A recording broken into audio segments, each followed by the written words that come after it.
La paix soit avec vous. Je vous salue, chers frères et sœurs en Christ. J'espère que vous allez bien aujourd'hui par la grâce de Dieu. J'aimerais partager un autre message prophétique avec vous. Et s'il vous plaît, écoutez-moi jusqu'à la fin, je vous en prie. Mais avant, nous allons d'abord prier. Mettons-nous en présence du Seigneur et adorons-le. Au nom puissant de Jésus-Christ. Seigneur, je te dis merci pour la grâce que tu ne cesses de nous donner. Je te dis merci parce que toi-même tu rassembles tes enfants pour te louer. Bénis donc ce partage et instruis toi-même par ton Esprit Saint qui impose silence à notre communion fraternelle et qui fait taire toutes les voix qui ne t'honorent pas à jamais. Instruis-nous, Seigneur, toi-même par cet Esprit Saint. Et inspire-moi également, mon Dieu, les bonnes paroles qui viennent de ta bouche, Seigneur, de la puissance de ton Esprit Saint, pour toucher les cœurs de tes enfants. Au nom puissant de Jésus-Christ de Nazareth. Amen. Alors, mes frères, je vais vous partager le message que j'ai reçu de la part du Seigneur, notre Dieu, sur la guerre et la faim. Mais avant ça, je dois vous dire que j'avais écouté une sœur sur les réseaux sociaux qui parlait de la guerre dans son témoignage. Donc, après avoir écouté son message, je me posais beaucoup de questions. Et après ça encore, il y a eu un problème, le problème actuel entre la Russie et l'Ukraine. Ça m'avait encore inquiété, mais sérieusement, mes frères. Donc, un jour après, j'ai eu une vision. Non, à la première révélation d'abord que j'avais eue par rapport à ça, c'est la voix du Seigneur qui résonnait partout. Je vous dis partout. Il n'y a rien qui effraie comme la voix du Seigneur, mes frères. C'était grosse. C'était énorme. Et sa voix, ça allait dans tous les sens, dans tous les coins. Le Seigneur criait fort en disant: les accords, les accords, les accords. Ils n'ont pas respecté les accords. Les accords, les accords, les accords. Mes frères, c'était grave. Il ne faisait que répéter ça fort. Et après ça, il disait encore: l'Europe fait partie de ceux qui ont refusé Jésus-Christ Sauveur. L'Europe a refusé Jésus-Christ Sauveur. L'Europe fait partie de ceux qui ont refusé Jésus-Christ Sauveur. L'Europe a refusé Jésus-Christ Sauveur.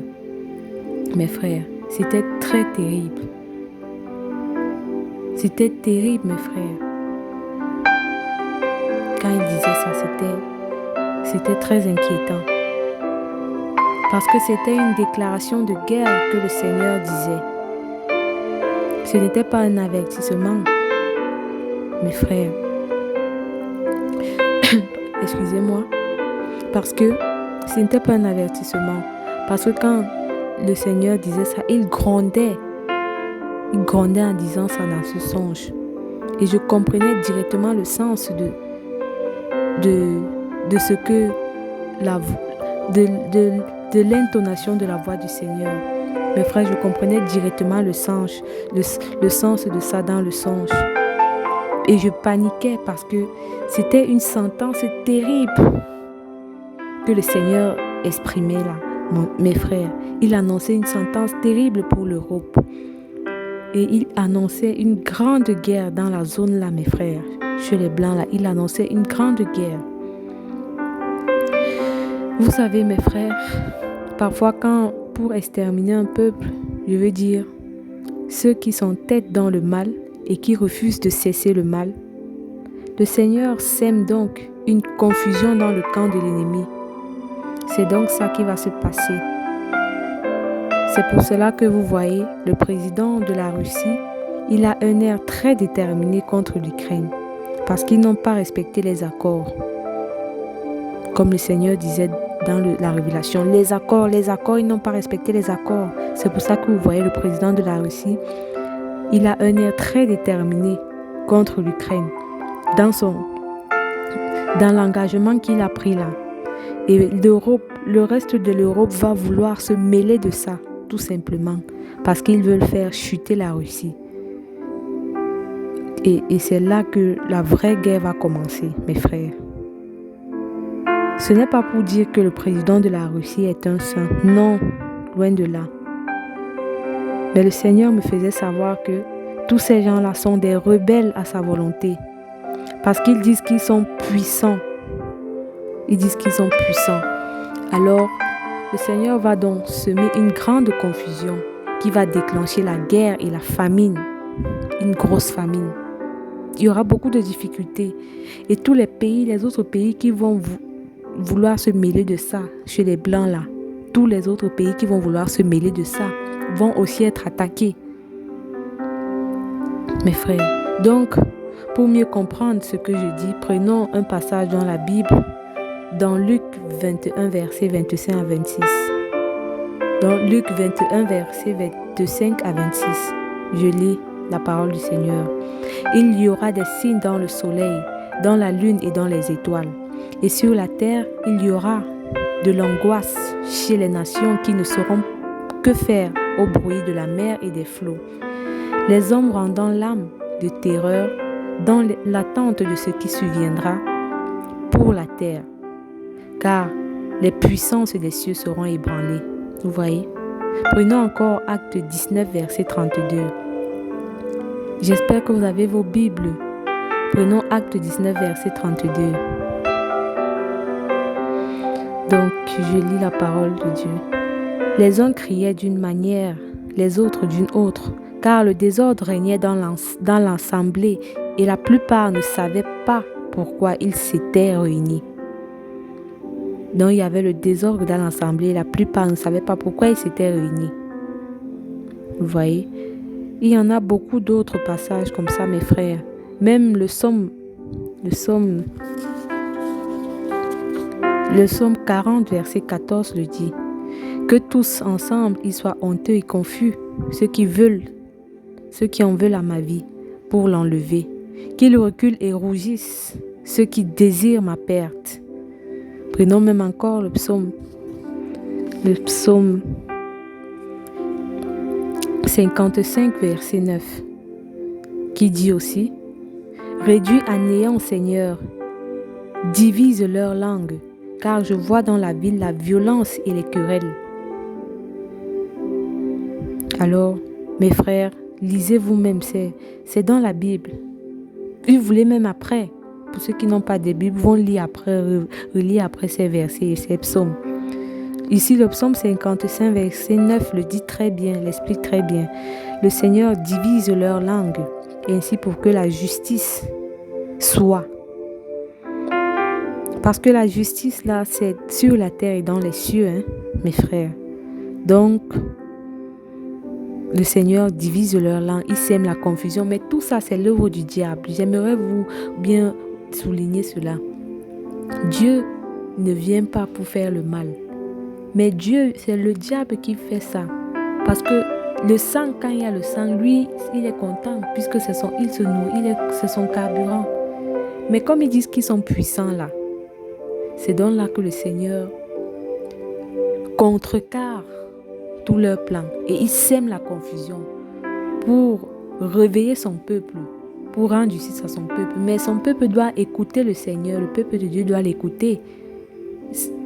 En marchant à la suite de Jésus-Christ, en étant juste, en se dépouillant, en se repentant, pour qu'il y ait la justice et que lui-même il ne soit pas frappé. C'est pour ça que le Seigneur sème dans cette confusion. Donc là, c'était la première vision.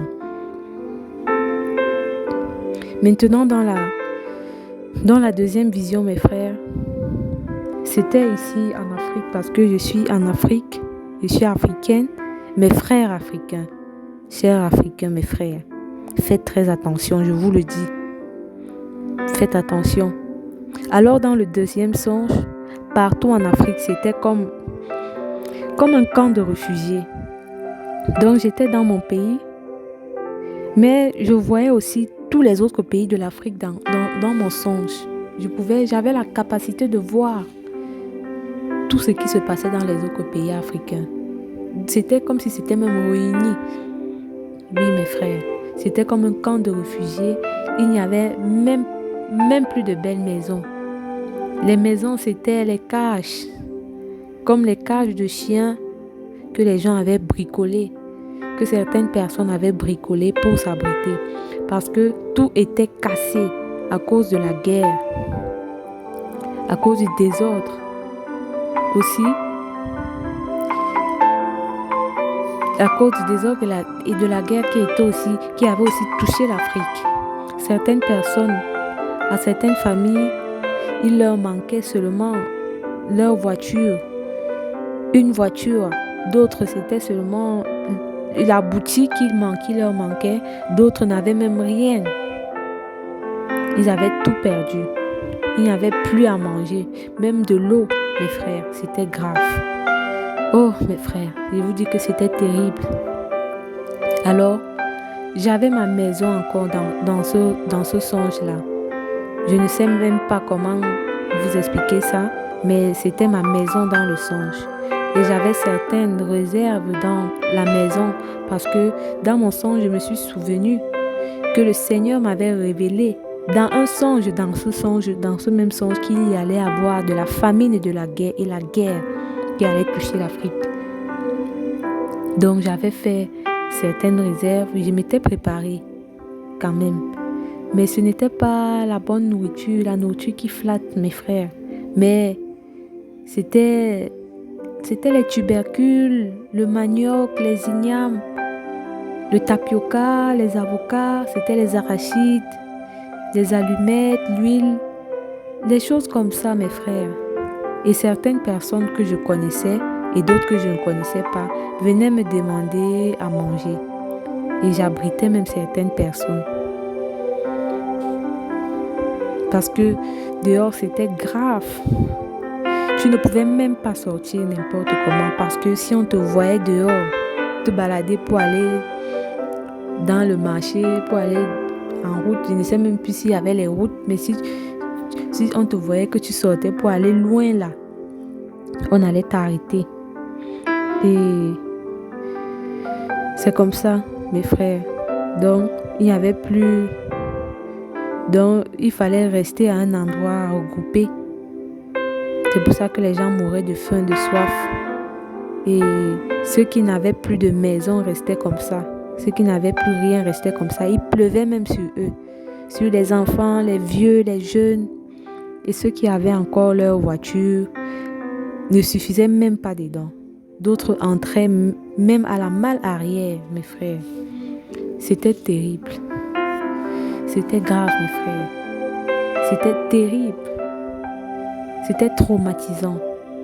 Oh là là, mes frères. Que Dieu nous aide. Je ne peux même pas tout vous raconter parce que je ne veux pas vous effrayer. C'était grave. Je ne veux pas vous faire peur. Ce sont les signes de la fin des temps, mes frères. Vous voyez, dans les songes, je vous ai dit, j'avais fait des réserves comme le Seigneur me l'avait révélé en songe, dans le même songe. Et j'avais à manger. Certaines personnes avaient leur voiture. À certaines personnes, il manquait encore une voiture. À d'autres, ils avaient vite bricolé les cages, comme les cages de chiens, pour rester dedans avec leur famille. Et d'autres n'avaient rien. Soyez très attentifs, mes frères. Seuls ceux qui marcheront comme le Seigneur seront épargnés. Changez et repentez-vous, mes frères. Repentons-nous. Repentons-nous. Changeons et appliquons la façon de marcher du Seigneur. Donc, là, c'était la deuxième vision.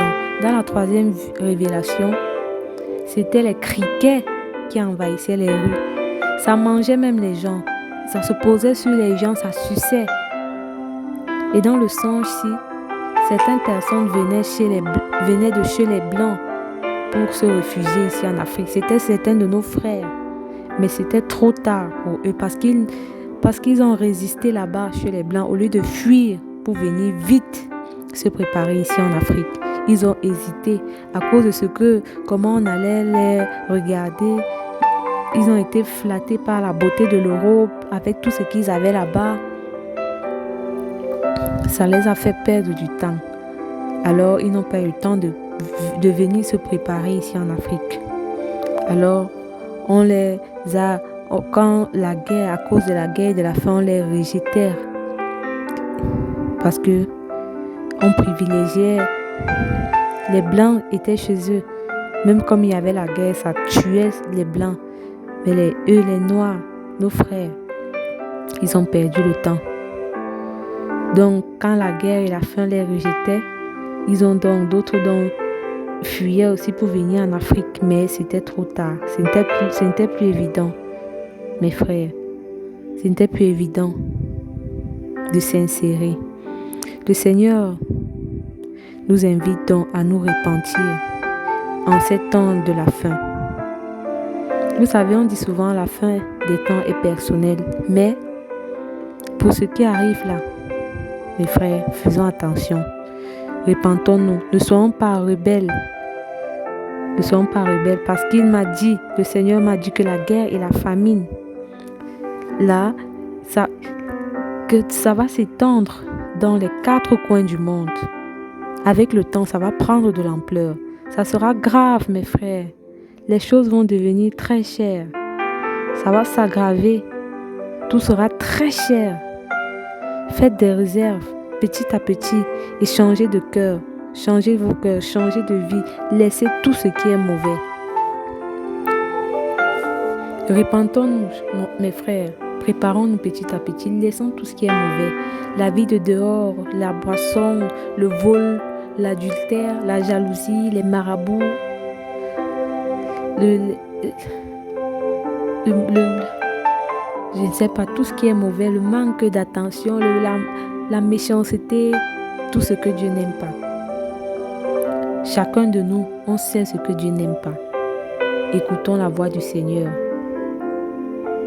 Mes frères, la vérité c'est que Dieu révèle ces choses depuis à ses serviteurs. C'est sérieux. Allez vous-même dans l'Apocalypse, vous allez voir ça. C'est là-bas. Et regardez ce qui se passe même de nos jours dans le monde. Faisons attention et repentons-nous, mes frères. La repentance, le dépouillement, c'est très important. Parce que tu peux écouter toutes ces révélations, les mettre en pratique à ta manière. Mais si tu ne te repens pas, si tu ne te dépouilles pas, mon frère, si tu ne laisses pas ce qu'il faut laisser là, que tu connais, si tu ne marches pas comme le Seigneur veut, le Seigneur est strict dans son engagement. Il est très carré. Si tu n'es pas carré comme lui, si tu veux faire les choses à ta manière, mon frère, tu vas perdre. Tu perds ton temps parce que quand ton jour de partie va arriver, tu vas dire quoi au Seigneur?